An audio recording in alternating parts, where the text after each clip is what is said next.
Bangladesh, thousands of garment workers have taken to the streets, smashing vehicles and burning factories. They're furious about safety conditions where they work. The number of dead in the collapse of a garment factory there has now risen to more than 300, and searchers are still digging through the rubble. Our Europe Bureau Chief Sean Mallon reports. Amid the death and suffering, there are victories in the ruins. Rescuers continue to pull survivors from the rubble that used to be the Rana Plaza building. There are reports that 2 babies were born in the wreckage, both saved, along with their mothers. 18-year-old Musammat Ana is alive, but maimed for life. First, a machine fell over my hand. Then the roof collapsed over me. I was rescued last night, but my hand had to be cut off, she says. Relatives of the missing posted pictures in hopes that they too could be found.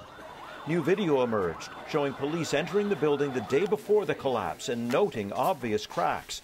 They ordered an evacuation, but the clothing factories carried on. A city official says the building's owner had a permit for 5 stories, but added 3 more illegally.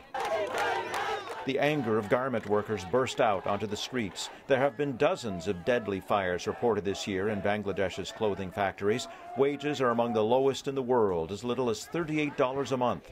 Human Rights Watch says the Labor Ministry has only 18 inspectors to watch over thousands of garment-making operations. Corruption is common.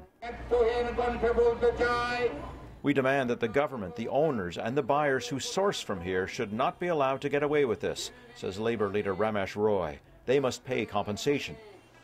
The rubble continues to yield examples of the brand-name goods made here. Unions have pushed for a new independent inspection agency with the power to shut down unsafe factories.